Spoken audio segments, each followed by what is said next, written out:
Singapore मुख्य द्वीप से दक्षिण की ओर स्थित है सेंटोसा आइलैंड, जिसे यहाँ की सरकार ने पूर्ण रूप से पर्यटक स्थल के रूप में विकसित कर रखा हुआ है। और यहीं पर स्थित है सिंगापुर सी एक्वेरियम, जो सिंगापुर रिसॉर्ट्स वर्ल्ड सेंटोसा में स्थित है, जिसमें अन्य आकर्षण होटल, रेस्टोरेंट और दुकानें भी हैं। सिंगापुर सी एक्वेरियम दुनिया के सबसे बड़े ओशनेरियम में से एक है और अभी इसका कुछ नवीनीकरण और शुरू कर दिया गया है। इसके कारण वर्तमान में इसका आकार पहले से 3 गुना ज़्यादा हो जाएगा। साथ ही कुछ अन्य आकर्षण भी इसमें जुड़ेंगे।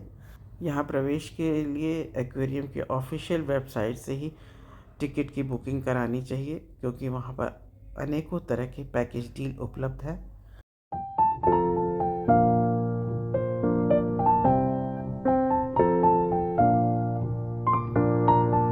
सुबह 10 बजे से शाम के 5 बजे तक कभी भी एक्वेरियम में प्रवेश कर सकते हैं।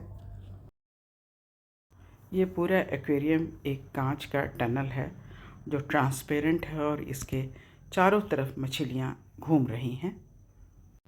SEA एक्वेरियम में कई प्रदर्शनियाँ और क्षेत्र हैं जहां आप अपने प्राकृतिक आवास में रहने वाले अनेकों जलीय जानवरों को देख सकते हैं और उनसे मिल सकते हैं।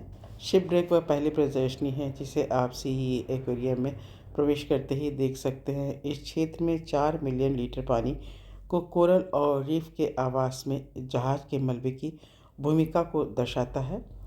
गहरे पानी, कोरल रीफ, हाइड्रोफाइट्स और समुद्री जीवन के अलावा जलीय पारिस्थितिक तंत्र वर्षा वनों पर भी निर्भर करता है। यहाँ आप जान सकते हैं कि ये समुद्री पारिस्थितिक तंत्र को चलाने और इसे बचाने में कैसे योगदान देते हैं। यहाँ प्रवेश करते ही हम बहुत रोमांचित महसूस कर रहे हैं। ऐसा लग रहा है कि हम समुद्र के भीतर गोते लगा रहे हैं और इस समय हमारे आसपास मंडराने वाली मछलियाँ कोई साधारण मछली नहीं है, बल्कि शार्क मछली की ही एक प्रजाति है। स्कैल्प्ड हैमरहेड शार्क इस क्षेत्र के सबसे लोकप्रिय शिकारियों में से एक है। अगर केवल शार्क मछली की ही बात की जाए तो यह एक्वेरियम दुनिया के सबसे बड़े शार्क संग्रहालयों में से एक है, जिसमें 12 से ज़्यादा प्रजातियों के 200 से अधिक शार्क रखे गए हैं, जिसमें से लुप्तप्राय दुर्लभ सैंड टाइगर शार्क और डरावनी सिल्वर टिप शार्क शामिल हैं। इसके अलावा यहाँ पर विशालकाय ग्रुपर मछली भी देखने को मिलेगी, जो 2.7 मीटर की ऊंचाई और 400 किलोग्राम का वजन वाली है। ये शिकारी इतने विशाल होते हैं कि छोटी शार्क भी इनके शिकार का हिस्सा बन जाते हैं। ये कुछ ऐसी समुद्री स्पॉटलाइट हैं जिन्हें आप सिंगापुर के इस एक्वेरियम में देख सकते हैं, जिनमें से प्रत्येक की अपनी अनूठी और आकर्षक विशेषताएं और कहानियां हैं। आप अन्य समुद्री स्पॉटलाइट भी देख सकते हैं, जैसे कि कोरल, सी हॉर्न और डॉल्फिन। और अब यहाँ लिखा हुआ why are sea jellies important, और उनका पूरा जीवन चक्र यहाँ डायग्राम से समझाया गया है। और ये जेली फिश का एक एक्वेरियम है। इसका भी यहाँ शानदार संग्रह है, जिसमें 10 से ज़्यादा प्रजातियों की 200 से अधिक जेली हैं, जिनमें moon jelly, sea nettle jelly, upside downside jelly शामिल हैं।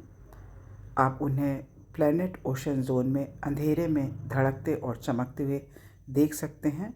ये जीव इतने अनोखे हैं कि कभी कभी वे अलौकिक प्रतीत होते हैं, जैसे कि bumphead parrot fish, elephant fish, queen angel fish. यहाँ आप उनके जीवन चक्र के विभिन्न चरणों का निरीक्षण कर सकते हैं, उनके बारे में और ज़्यादा जानकारी हासिल कर सकते हैं।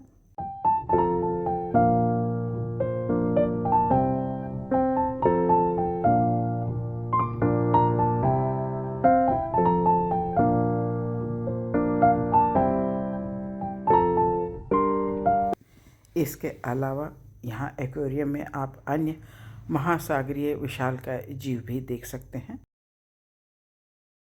एक्वेरियम काफ़ी बड़ा है तो चलना खूब पड़ता है, लेकिन पूर्ण रूप से ये वातानुकूलित है तो थोड़ा सा आपको गर्मी यहाँ महसूस नहीं होगी।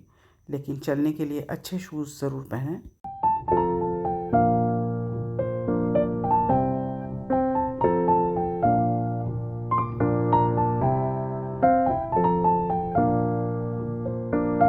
एक्वेरियम में पानी की गुणवत्ता और गति को बनाए रखने के लिए उन्नत तकनीक का इस्तेमाल किया जाता है, ताकि कई तरह के समुद्री जीवों को सुरक्षित और स्वस्थ वातावरण मिल सके।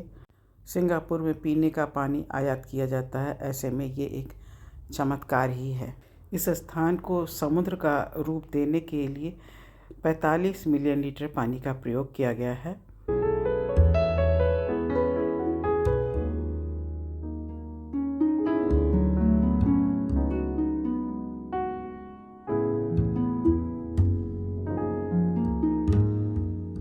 सिंगापुर के इस एक्वेरियम में 39 आवासों और 10 क्षेत्रों में फैले 1000 से भी अधिक प्रजातियों के 1 लाख से ज़्यादा समुद्री जीवों को रखा गया है।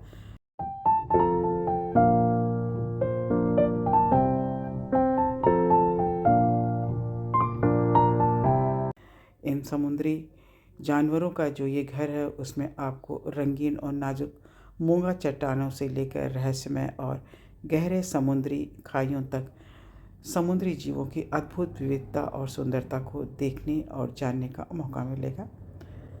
आपको कुछ सबसे आकर्षक और प्रतिष्ठित समुद्री जानवर भी देखने को यहाँ मिलेंगे, जो आपका ध्यान तो आकर्षित करेंगे ही, दूसरे आपकी कल्पनाओं में बहुत देर तक घूमते रहेंगे।